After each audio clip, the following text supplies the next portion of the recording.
Hi everyone, I'm Nicole Campos, and this is the podcast Meninas Líderes, from Plan International Brazil, an NGO that defends girls' rights and gender equality. In this podcast, we will talk about a very important subject, financial education and female empowerment. Here in Brazil, financial education was never formally taught in schools. But starting next year, the topic becomes part of the school curriculum according to the guidelines of the Common National Curricular Base, BNCC. Financial education will be part of one of the topics of a subject that already exists, mathematics, and may be addressed from primary schools to high schools. But the topic may also be integrated through other subjects, such as geography and Portuguese language. This is great, isn't it? We believe that knowledge empowers people, especially girls, who will have a healthier relationship with money and understand how important financial independence is for their autonomy. The financial education curriculum in Plan Brazil's program was developed by another Credit Suisse partner, Aflatun International. Then Plan Brazil added some important gender-focused life skills, such as around gender-based violence. Here to talk a bit about the impact of financial education program on the lives of girls is 18 years old Alice, who is a participant in Teresina. With Alice from Piauí, we have Zeila on behalf of program manager, and a super special guest, Gabriela Rodrigues, who is a managing director in the Credit Suisse office in São Paulo, Brazil. Gabriela has been at Credit Suisse for 14 years, so most of her professional career. To start our conversation, I wanted to ask each one to introduce themselves, because here in this podcast, each one speaks for herself. Shall we go, ladies? Let's start with Gabriela. Hi everyone, how are you? I'm Gabriela, and first I would love to thank you all, Zeila, Nicole, Alice, for the invitation and say that it's such a privilege to be here participating in this podcast about financial education and female empowerment. It is such a current but not yet fully developed theme, and in my personal opinion, we should keep deepening the discussions around it more and more until nobody can stand us anymore. And at a point, it becomes an intrinsic part and a reality in our day-to-day lives. As Nicole mentioned, I work for Credit Suisse at a department that structures credit operations to Brazilian corporations from the most diverse industries. It is a very intense but fulfilling job because I get to be part of the growth story of our country's economy through the business we carry out here. I joined Credit Suisse 14 years ago when I was still in college as an intern. And today I am a managing director, which is the highest position within a global investment bank. And I'm a living proof that women have space and voice in global organizations such as Credit Suisse. And here I found myself in a workplace that is traditionally dominated by men. So I really hope that what I have to say here today can some way motivate you girls. Hello, everyone. My name is Zeila, and I'm the Monitoring Evaluation Officer for the Geração project here in Brazil, which we discuss in a minute. And it's an absolute joy and privilege to be here today among such incredible women and grow, of course. I joined Plan International 1 year ago, and as an M&A officer, my main responsibility is to track and to follow project activities to ensure everything is going according to the plan, no pun intended, and that we're moving in the right direction. I'm already looking forward to hearing what I'm sure is going to be a very interesting and inspiring discussion. Thank you, Zeila. We are very excited to meet Alice and to know more about herself. Can you introduce yourself, Alice? Yes, of course.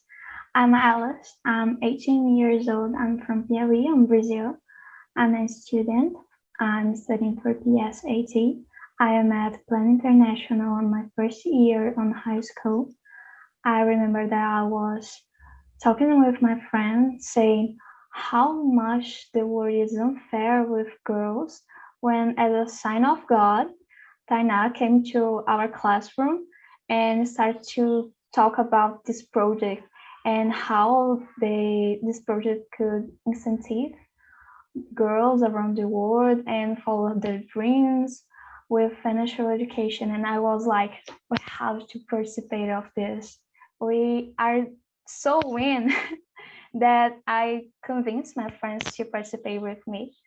So we opened a club, and that's how the Empoderar starts. And it's a very beautiful trajectory, because when I realized how much we learned together, I think that I fall in love more and more for this project. I learned a lot of things. I learned how to listen, how to talk. I always talked a lot, but now I was talking to define my rights, and this is very meaningful to me and for my friends. We learn about sorority and how we can help each other with careful, with responsibility, and with something that is so bigger than us. We are in our own way change the world, and this is great because we are a little part of this. We are part of this changing, and be part of this changes who will make the world feel a better place for girls. It's amazing, and I'm very happy for being here today, talking with you, talking about my experience, learning with you, and this is very meaningful to me, guys. Thank you. Thank you very much, Alice. So inspiring introduction. Very well. So let's start our conversation, speaking with Zeila. To begin with, Zeila, tell us a little bit about Credit Suisse financial education for girls in Brazil, please. Absolutely. So the Credit Suisse Financial Education for Girls program, or how we call it here, the Geração project, has been implemented in Brazil since 2014 in partnership with Credit Suisse, of course, and Aflatun, which I already mentioned.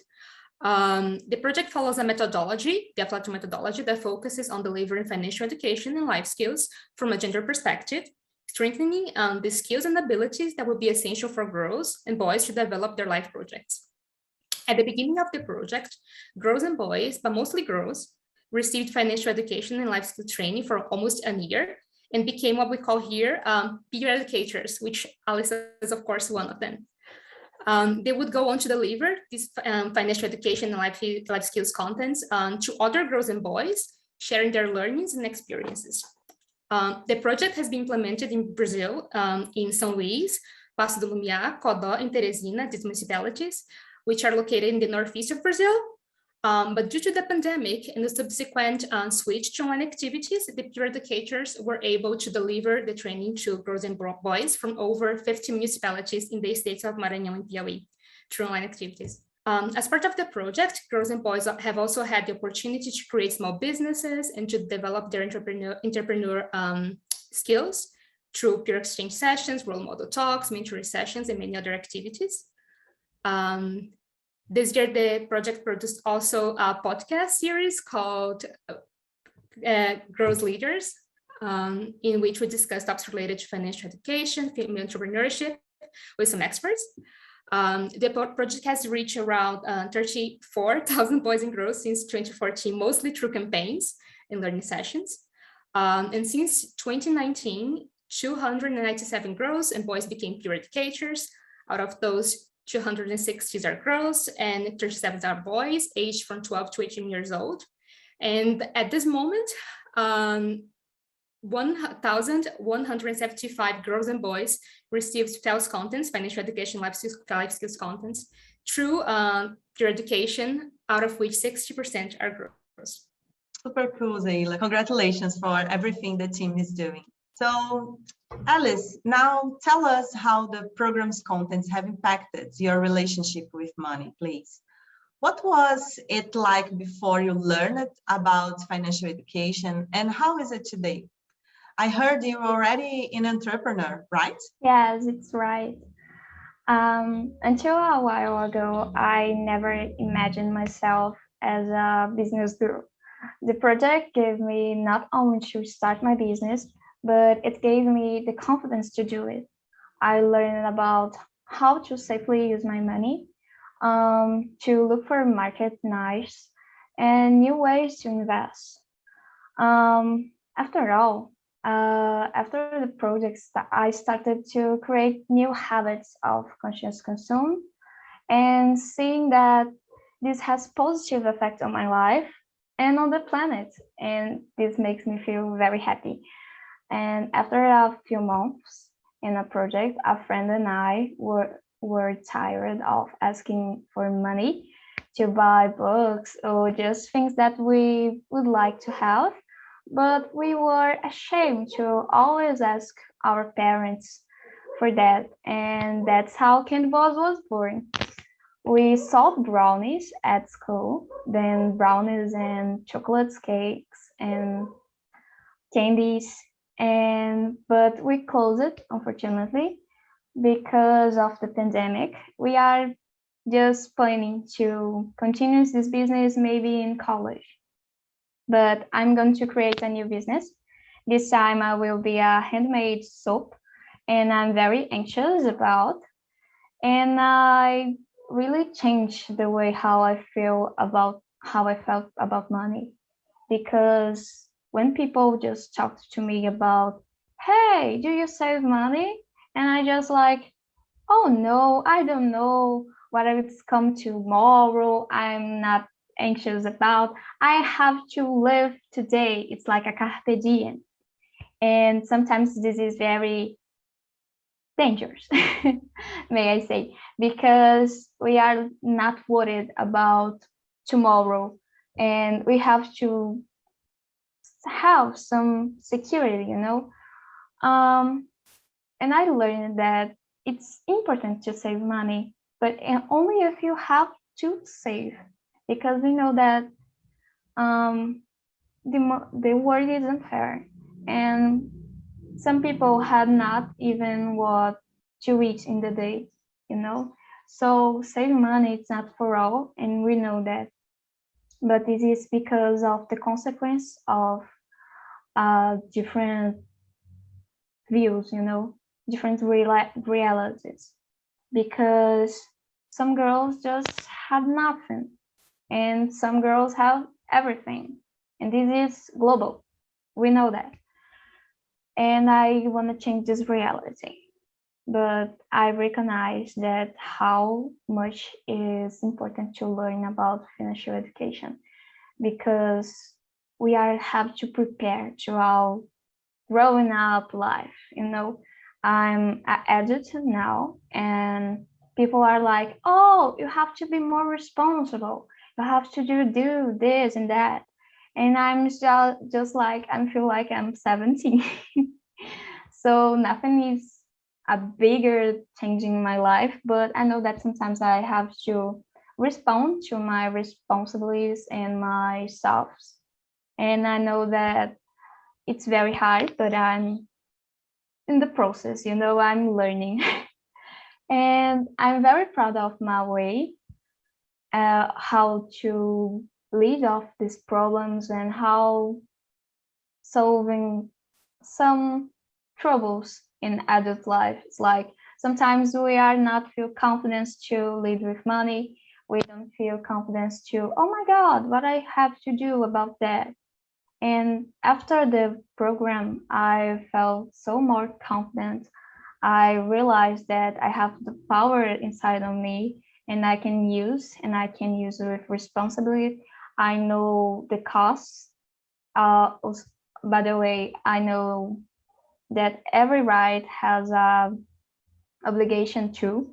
So I'm learning. I know that everyone has to be a sex for this type of education, and I'm very happy that the government realized that and that he will apply on our country and will change many lives, and this is very good. That's amazing, Alice. You're such an inspiring young girl. Congratulations for that. So tell me, what is the thing you enjoyed most about the financial education program for girls? I think that the most exciting thing it was how to be a business girl, Really, I had no idea that someday I could be a business girl and that I could be a girl who it's like taking the things, it's like control my finance and as a teenager. So I felt so amazing because I was doing this when I was 16 and I have to, and I was very happy because I bought my boots, I bought my books, and I was it's like, oh my God, I'm a little independent, and this feeling is so great. I think this is the best part, really. No, indeed, this feeling is so great. And what was the most helpful thing you learned that you believe that you stay with you for the future? Oh, the most thing that I really thought about is how we learn together in the project, because these girls have so many things in the experience of life, and I have to learn so much.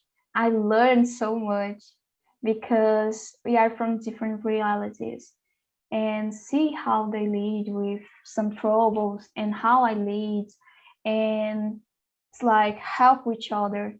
I think that the most important thing that I learned that life is not a competition. And for me, it was very hard because I don't know, in this world, sometimes you feel that you are so back, you are 100 feet back, and someone is like a marathon in forward, and you felt that you are so small. And I learned that it's not. Everyone has his time. Everyone is passing for something. Everyone have to your time. And I'm learning that sometimes we just have to trust in ourselves and our dreams, put some goals, and making our own way, So I think the most important thing that I learned in generation, it was how we girls can support each other. We are like a group hug, Do you know this feeling that everyone is with you and everyone trusts in you?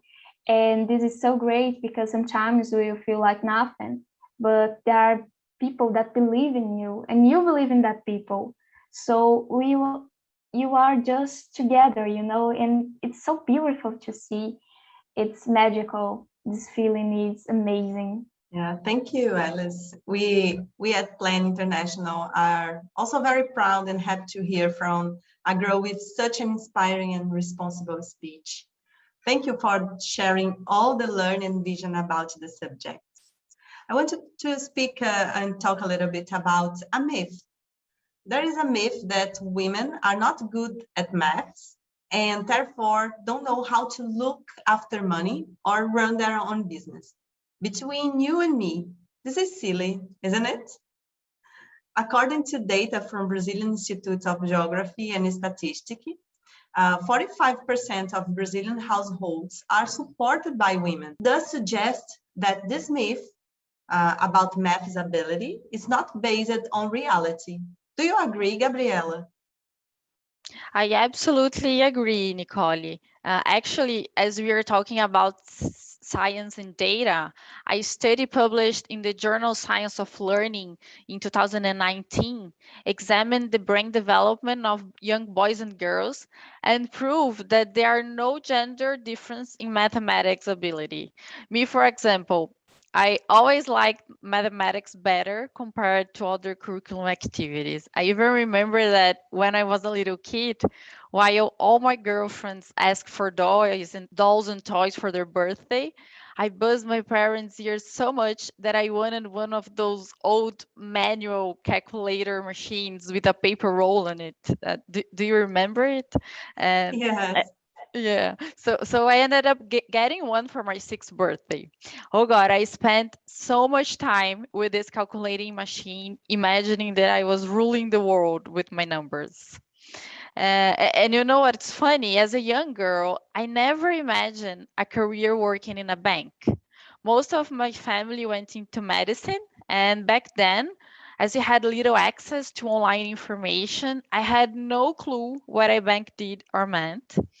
However, I always knew that I wanted to work in a big company and to be a businesswoman. I remember that I wanted so badly to become financially dependent from my parents. And as of today, with over 16 years of experience in the financial markets, out of which 14 were at CS, I'm very proud to say that I am the youngest managing director at Credit Suisse Brazil, and it is very special for me to have achieved that title because at such a young age and in a global organization such as Credit Suisse. And I am just one of the examples because here in Credit Suisse, we have many, many incredible, powerful women in various departments from several backgrounds. Women such as Lady Hudson. Lady is the global head of sustainability and a member of the executive board of Credit Suisse Group. We have Joanne Hanford. She's the global chief technology officer of Credit Suisse and also a member of the executive board of Credit Suisse Group. We have Ana Paula Pessoa. She's a Brazilian. She's the only Brazilian actually with a seat in the board of directors of Credit Suisse globally. And she's also the first woman to become a chair member of the board of Credit Suisse here in Brazil. Here in São Paulo, you also have, for example, my colleague, Milena Luisi. She's the COO of Credit Suisse in Brazil. And well, we have so many great examples. So I will pause here because I'm afraid I'll forget someone and I might get in trouble for that. So just to wrap it up, for me, it is a completely misconception that women are not good in mathematics. You girls should never doubt your abilities and skills, not in math, not in science, not in any aspect in life. Thank you for sharing your story and your colleagues' stories as well, and for being a role model for girls to know they can reach their full potential. Alice, do you have any questions for Gabriela? Yes, I have. And I want to know, as a woman in a lead position, how do you feel being an inspiration for girls around the world? Good question. To be honest, Alice, the first thing that comes to my mind is privilege. It is a privilege to be an inspiration and also an influence for many girls around the world, but at the same time, it's such a big responsibility.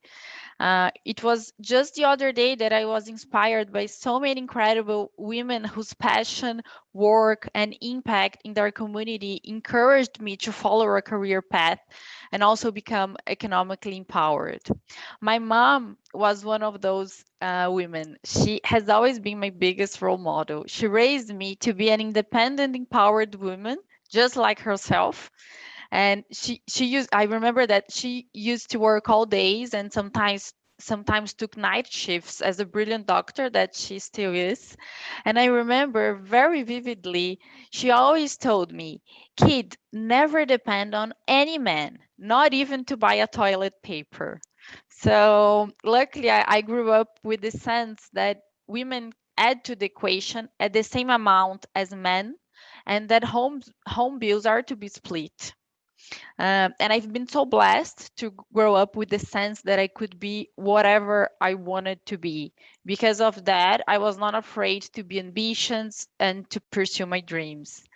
And even more, I hope my trajectory can somehow inspire you girls around the world the same way my mom inspired me. What word do you think that describe most the girls and the female empowerment?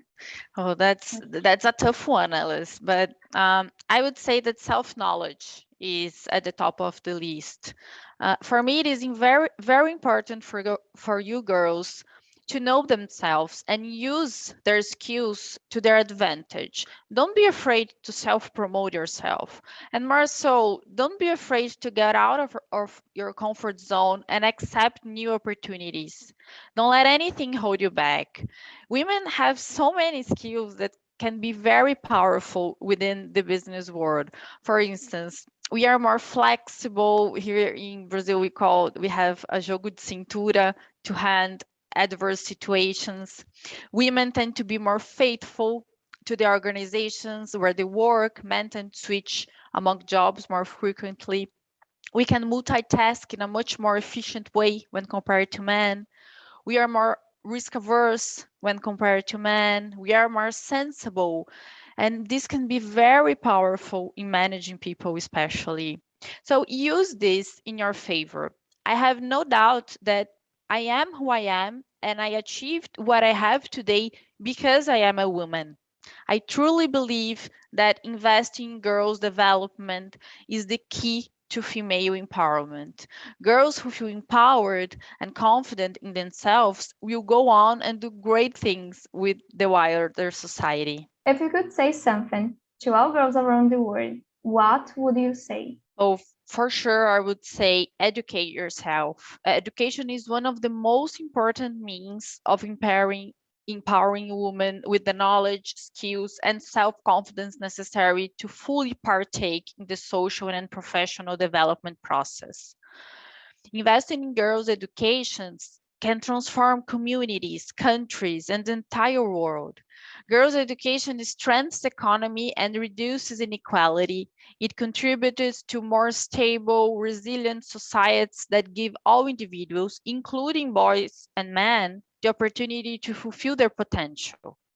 I have recently read in the September edition of the Economist magazine, which, by the way, had a very powerful sentence in the cover that said, "Why nations that fail women fail." I encourage you all to read it.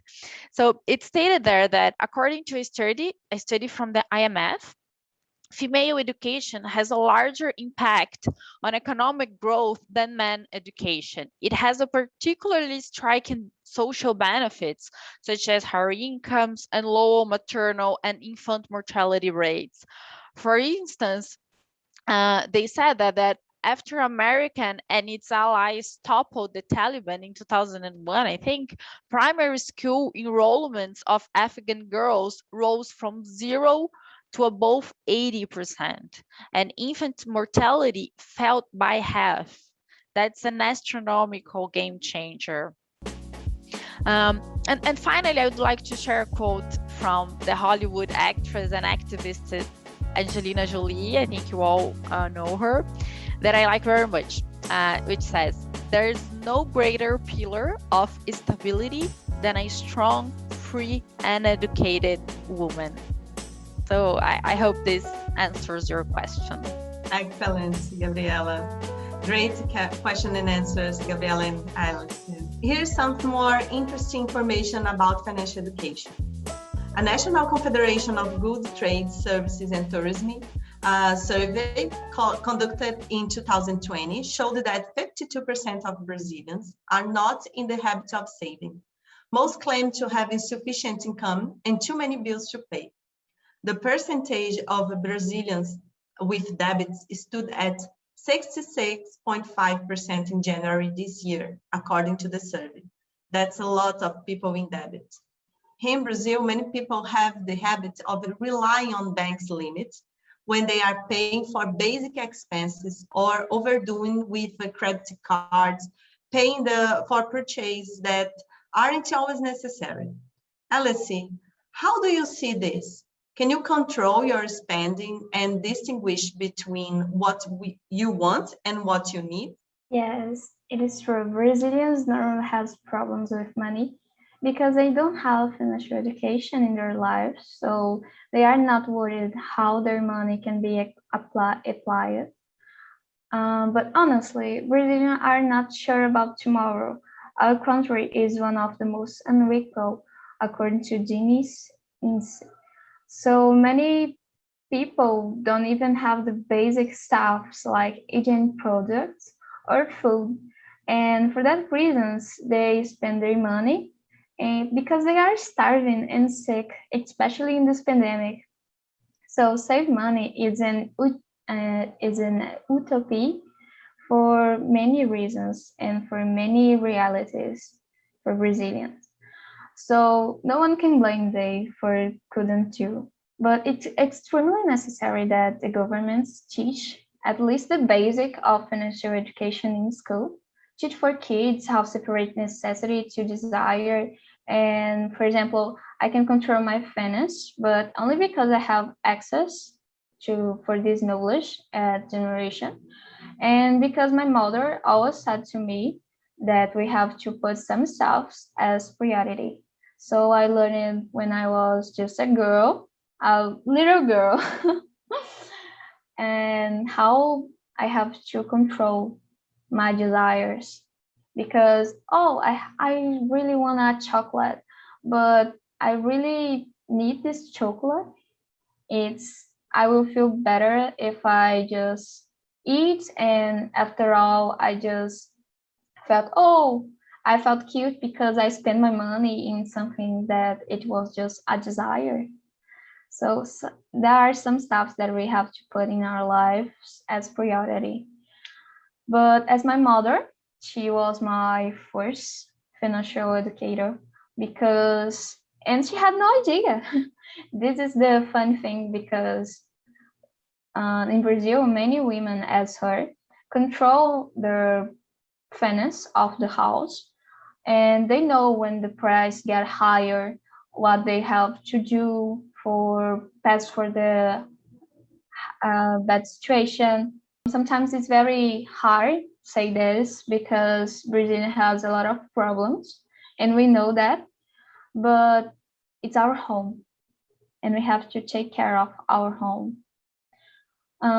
We have to make this place a better place. We have to believe that in future kids will be prepared to solve their money problems, to solve their adults problems, be adult responsibilities, Sometimes it's very complicated because they have no access to this type of education, this type of orientation. And we know that we need more projects as generation in country because really can change many lives. And this is very, very important. It's all true, Alice. If I may give some pointers regarding the spending versus savings conversations, the first question I would like to ask you guys is, what exactly is saving money for you? Basically, saving is the portion of income not spent in current expenditures. In other words, is the money set aside for future use. And saving money is so important because it helps protect you in the event of a financial emergency, such as the one we all very recently lived with the COVID pandemic, where a lot of people lost their jobs unexpectedly. So I would like to share with you a few tips and suggestions that could help. First one would be keep track of your expenses. If you find it difficult to save regularly, try to record and keep a track of your monthly expenditures. This will offer you a clear picture of where you spend. You can then identify the things that are not important and aim at saving more by avoiding those purchases. Also, always check your bank statement to avoid negative balances and pay your bills on or before the due date. Another tip would be create a budget for saving. You can create a plan at the beginning of the month to target savings and set limits for spending. This allows you to save as planned. Creating a personal budget is crucial if you want to gain control over money. Another tip would be limit your credit card usage to a max of 50% of granted credit. Credit cards may provide a temporary sense of relief, but the high interest rates can deplete your savings in no time. Use cash or debit cards. If you have the money at the moment, great, then you buy the stuff. But if you don't, do not contract debts. Reduce credit card usage will certainly ensure your savings are intact and growing. And the same way as credit card, be extremely careful with overdraft usage, which in Brazil we call cheque especial. The usage of cheque especial can be very harmful as it has very high interest rates that can compromise personal finances. Just to give an example, in Brazil, interest on cheque especial and credit card is at the rates of 7.5 to 12% per month, meaning that a small debt of 100 reais, for example, can reach 400 at a 12-month cycle. So that's a lot and can be very damaging for your savings. So watch it. Thank you for your great tips, Gabriela.